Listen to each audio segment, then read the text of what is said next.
الحمد للہ والصلاة والسلام علی رسول اللہ اما بعد۔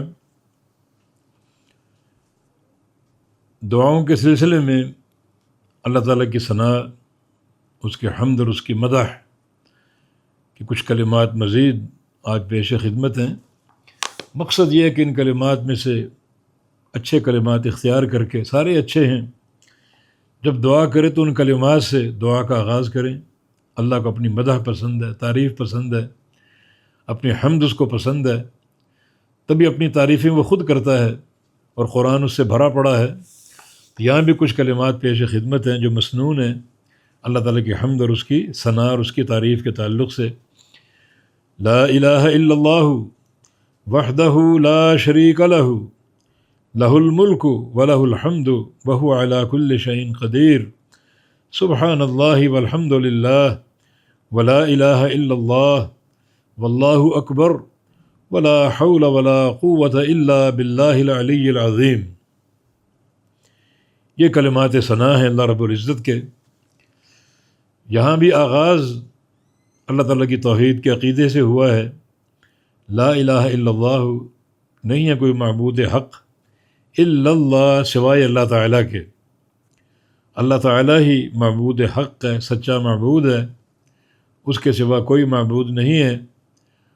کیونکہ لوگوں نے بنا رکھے ہیں تو سارے جھوٹے ہیں، کوئی معبود حق نہیں ہے۔ یہ توحید کے عقیدے سے اس ثنا کا آغاز ہے، اور ہم بار بار یہ بات کہتے ہیں کہ توحید نفی و اثباتاً ہے۔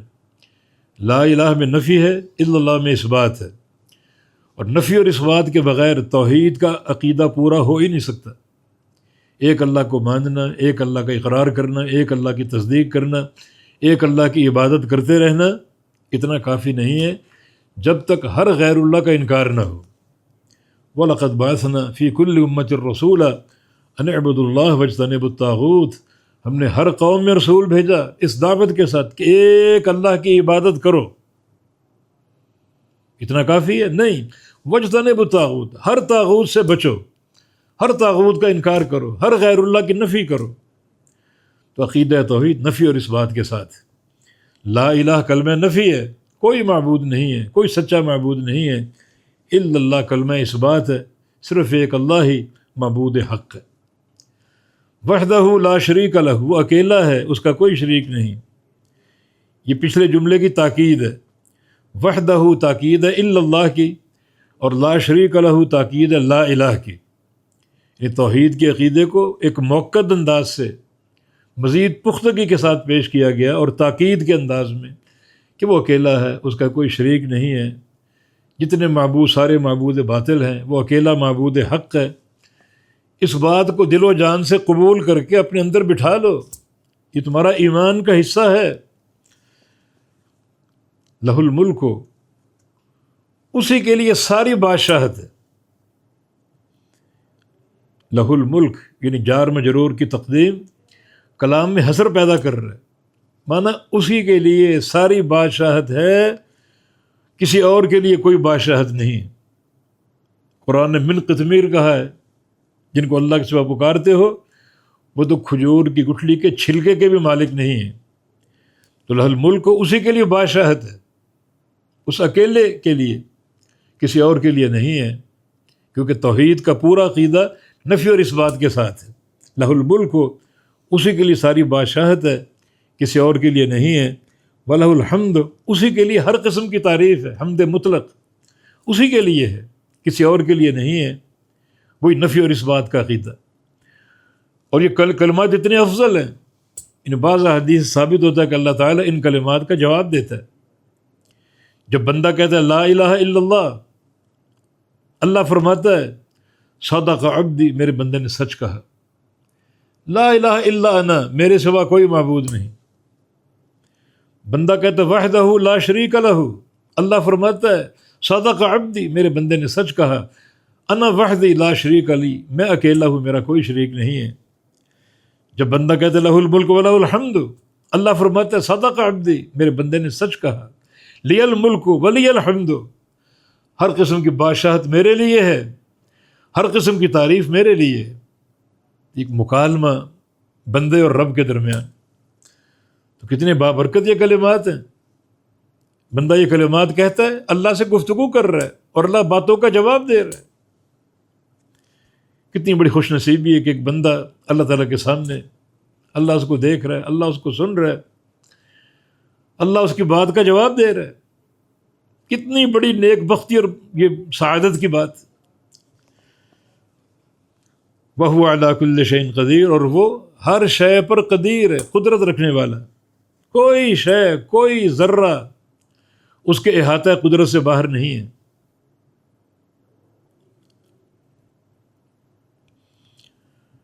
آگے سبحان اللہ، اللہ پاک ہے. یہ تنزیہی توحید، ہر عیب، ہر نقص سے پاک ہے، ہر شریک سے پاک ہے. اللہ کے شریک مقرر کرنے والوں، اللہ سے ڈر جاؤ. کوئی پتھر کو شریک کر رہا ہے، کوئی درخت کو شریک کر رہا ہے، کوئی کسی مردہ قبر والے کو شریک کر رہا ہے. تم نے ان کو اللہ کے برابر سمجھ لیا، پتھر کو اللہ کے برابر بنا دیا، درخت کو اللہ کے برابر بنا دیا، ان مردوں کو اللہ کے برابر بنا دیا.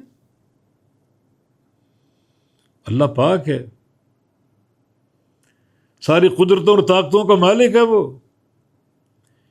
شریک مقرر کرنے کا معنی کیا ہے؟ کہ اللہ کمزور ہے کیا؟ اس کو پارٹنر کی ضرورت ہے؟ وہ ساری قدرتوں کا مالک ہے، پوری کائنات اس کی محتاج ہے. تو سبحان اللہ، اللہ پاک ہے ہر نقص سے، ہر عیب سے. اس عظیم عقیدے کو قائم رکھو، زندگی بھر اس پر قائم رہو، موت بھی اسی پر آئے تو انشاءاللہ اللہ کی ذات سے امید ہے جو اس کا صلہ ہے اللہ وہ عطا فرمائے گا کہ سبحان اللہ نصف المیزان، سبحان اللہ کا عقیدہ اللہ تعالیٰ کے آدھے میزان کو نیکیوں سے بھر دے گا. میزان کتنا بڑا ہے؟ ساتوں آسمان اور ساتوں زمینیں اور ان کی مخلوقات ایک پلڑے میں سما سکتی ہیں. اتنا بڑا پلڑا، اگر آدھا پلڑا بھر جائے ہمارے ایک عمل سے، اتنی بڑی سعادت ہے یہ. اور وہ عمل کیا ہے؟ سبحان اللہ.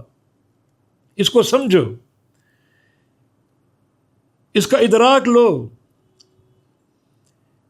اور پھر اس پر ڈٹ جاؤ، پوری زندگی قائم ہو جاؤ کہ شرک نفرت کے قابل ہے، مشرک بھی نفرت کے قابل ہے.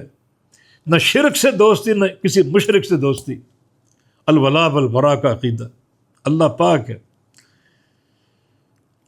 والحمدللہ، اور تمام تعریفیں اللہ کے لیے، تمام تعریف حمد مطلق اللہ کے لیے.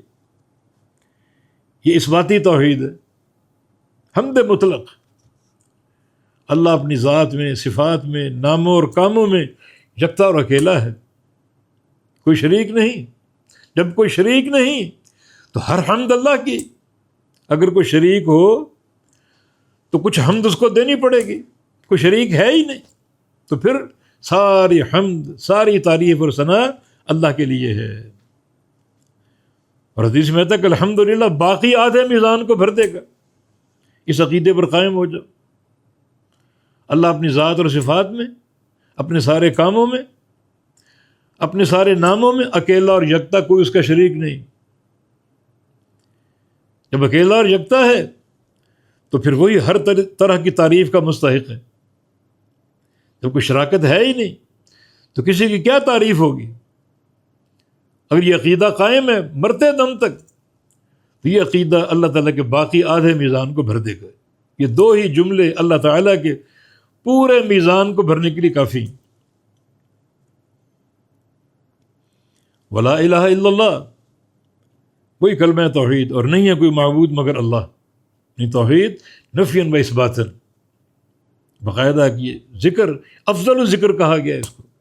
افضل الذکر لا الہ الا اللہ، سب سے بہترین ذکر لا الہ الا اللہ ہے.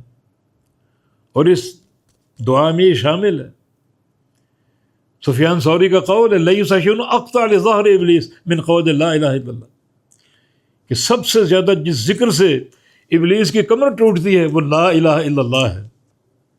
یہ ذکر کرتے جاؤ پورے فہم کے ساتھ، ابلیس کی کمر توڑ کے رکھ دو، اس کو ماندہ کر کے گرا دو، بچھاڑ دو، اسے اتنا کمزور کر دو کہ وہ گمراہ کرنے کے قابل نہ رہے. اس پر حاوی آ جاؤ اور غالب آ جاؤ. اس ذکر کی کثرت سے، لا الہ الا اللہ، مگر فہم کے ساتھ، معنی کے ادراک کے ساتھ، توحید کی گہرائی کے ساتھ، عقیدہ توحید نفیاً و اثباتاً کے ساتھ۔ یہ کوئی تلفظ کے الفاظ نہیں ہیں، ہزار دانے کی تسبیح لے کر پھیرتے رہو، لا الہ الا اللہ، لا الہ، معنی معلوم نہ ہو، عقیدے کی گہرائی کا علم نہ ہو، کوئی فائدہ نہیں۔ یہ کائنات کی سب سے بڑی گواہی ہے، بغیر علم اور معرفت کے کیسے قبول ہوگی؟ یہ کلمہ لا الہ الا اللہ معرفت کے ساتھ، ادراک کے ساتھ، یقین کے ساتھ، تصدیق کامل کے ساتھ اس کو پڑھو، کثرت سے پڑھو، ابلیس کی کمر توڑ کے رکھ دو گے۔ تو یہ 3 جملے ہو گئے، سبحان اللہ والحمد للہ ولا الہ الا اللہ۔ چوتھا جملہ واللہ اکبر، اور اللہ سب سے بڑا ہے، اس کی بزرگی، اس کی بڑائی، اس کی کبریائی، اس کا کوئی تصور نہیں کر سکتے، اس کی حد نہیں ہے، اللہ سب سے بڑا ہے، جس پر ہم بار بار یہ بتا چکے کہ اللہ سب سے بڑا کیسے ثابت ہوتا ہے؟ چنانچہ وہ سب سے بڑی ذات ہے، پوری کائنات جمع ہو کر اس کے سامنے چھوٹی، اس میں آسمان بھی، زمینیں، سورج، چاند، ستارے، افلاک، سیارے، ہر چیز میں داخل، سب سے بڑا اللہ ہے۔ تو اصل دعوت کیا ہے؟ اس سب سے بڑی ذات کے سامنے ہم نے اکیلے کھڑے ہو کر زندگی کا حساب دینا ہے۔ اللہ سے ڈر جاؤ، اس ذات کا کیسے سامنا ہوگا؟ آج وہ خشیت اپنے اندر پیدا کرو، یہ خشیت کل قیامت کا اثاثہ بنے گی۔ اور ولا حول ولا قوت الا باللہ العلی العظیم، یہ کل بھی گزرا، نہیں ہے کوئی طاقت برائی کو پھیرنے والی، ولا قوت، اور نہ ہی کوئی طاقت اچھائی دینے والی، خیر دینے والی، الا باللہ، مگر اللہ کے ساتھ۔ ہر برائی کو پھیرنا، چھوٹی ہو یا بڑی، ہر نیکی کا حاصل ہونا، خیر کا حاصل ہونا، چھوٹی ہو یا بڑی، اللہ کے ساتھ ہے، اس کی عطا کے ساتھ ہے۔ وہ عطا فرما دے، وہ قادر ہے، عطا نہ فرمائے، وہ کسی سے مجبور نہیں ہے، کسی سے مجبور نہیں ہے، ہر چیز اس کے امر کے ساتھ ہے۔ الا لہ الخلق والامر، یہ پوری کائنات اللہ کی خلق ہے، اور پوری کائنات پہ اللہ کا امر نافذ، اللہ کا امر قائم ہے۔ ولا حول ولا قوت الا باللہ، یہ 5واں کلمہ کتنا افضل، جنت کا خزانہ، جنت کے دروازوں میں سے ایک دروازہ، جو کثرت سے یہ ذکر کرے گا اللہ جنت میں اس کے خزانے بھرتا جائے گا، اور اللہ تعالیٰ اس کو جنت میں داخل کرے گا اس دروازے کے ذریعے۔ جامع ترمذی کی حدیث ہے، ولا حول ولا قوت الا باللہ العلی العظیم، اور نہیں ہے کوئی برائی کو پھیرنے اور نہ نیکی اور خیر کو دینے کی طاقت مگر اللہ کے ساتھ۔ العلی، جو بلند ہے، علی، العظیم، اور بڑا ہے۔ علی یہ صفت علو، اللہ بلند ہے۔ علی کے 3 معنی ہیں، ایک ہے سب سے اونچا مکان، اس کا عرش، سب سے اونچا، ساری مخلوقات میں سب سے اونچا اللہ کا مقام، یہ علو مکان۔ اور ایک علو مکانت، مرتبہ، سب سے اونچا مرتبہ اللہ تعالیٰ کا، مکان اور مکانہ، مکان بھی سب سے اونچا، عرش معلیٰ، اور مکانہ اس کا مرتبہ اور مقام بھی سب سے اونچا، کوئی اس کے مقام اور مرتبے کو نہیں پا سکتا۔ اور ایسا علو ہے کہ پوری کائنات پر قاہر ہے، پوری دنیا اس کی مقہور ہے، مغلوب ہے، وہ سب پر غالب، سب پر قاہر، اور سب کا بادشاہ ہے۔ علی، العظیم، اور بڑی ذات، اس کی بڑائی کی ہم نے بار بار ذکر کیا، بڑی ذات، سب سے بڑی ذات اللہ تعالیٰ کی ذات۔ یہ 5 کلمات، بڑا ان کا اجر۔ ایک عربی کی حدیث یاد آ گئی، نبی علیہ السلام کے پاس آیا اور آ کر عرض کیا کہ یا رسول اللہ علیہ وسلم، میں بوڑھا ہو گیا ہوں، حافظہ ساتھ نہیں دے رہا، قرآن زیادہ یاد رکھنا مشکل ہے، مجھے کچھ آسان سے کلمات بتا دیں جن کا ایک وزن قرآن جیسا ہو، اور میں وہ پڑھتا رہوں، آسانی سے یاد کر لوں، پڑھتا رہوں، اور مجھے اس کا اجر مل جائے جیسے قرآن کا اجر ملتا ہے۔ تو آپ نے یہ 5 کلمات اس کو بتائے، سبحان اللہ والحمد للہ ولا الہ الا اللہ واللہ اکبر ولا حول ولا قوت الا باللہ العلی العظیم۔ اس نے کہا یا رسول اللہ سے مجھے دہرانے دیجیے تاکہ یاد ہو جائیں۔ اس نے اپنی ہتھیلی کو کھلا رکھا ہوا تھا، اب ان کو دہرا رہا ہے اور ایک انگلی بند کرتا جا رہا ہے، سبحان اللہ والحمد للہ ولا الہ الا اللہ واللہ اکبر ولا حول ولا قوت الا باللہ۔ مٹھی بند ہو گئی۔ اب وہ عرض کرتا ہے کہ یا رسول اللہ صلی اللہ علیہ وسلم یہ 5 کلمات جو بتائے آپ نے یہ میرے رب کے لیے ہیں، کچھ میرے لیے بھی ہونا چاہیے۔ میرے لیے کیا ہے؟ فرمایا کہ تم بھی 5 کلمات لے لو، اللہم اغفر لی برحمنی وعافنی وحدنی ورزقنی۔ پھر کہتے مجھے دہرانے دیجیے تاکہ اچھی طرح یاد ہو جائیں۔ اسی طرح اللہم اغفر لی برحمنی وعافنی وحدنی ورزقنی، مانا یا اللہ مجھ کو معاف کر دے، مجھ پر رحم فرما، مجھے عافیت دے، مجھے رزق عطا فرما، مجھے ہدایت دے دے۔ یہ مٹھی بھی بند ہو گئی۔ بڑا خوش ہوا کہ کلمات پڑھتا جا رہا ہے، دہراتا جا رہا ہے، اور وہاں سے روانہ ہو گیا، رخصت ہو گیا ان کلمات کو پڑھتے پڑھتے، ہاتھوں کو بند کیا ہوا ہے۔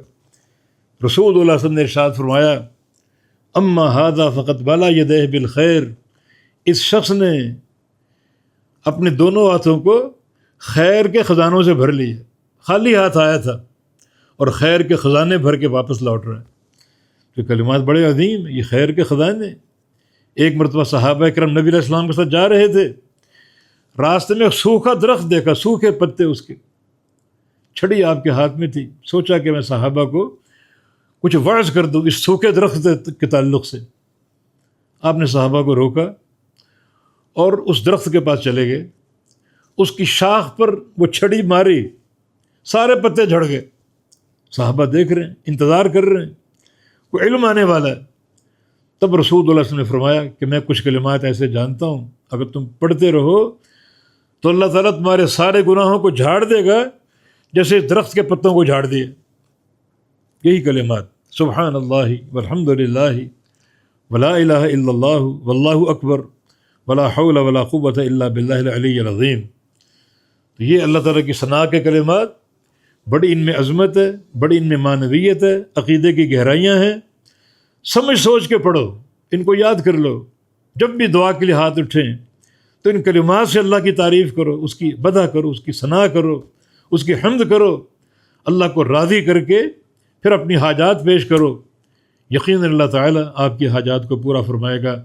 ھذا وبارک اللہ فیکم، اقول قولی ھذا واستغفر اللہ لی ولکم، وآخر دعوانا ان الحمد للہ رب العالمین۔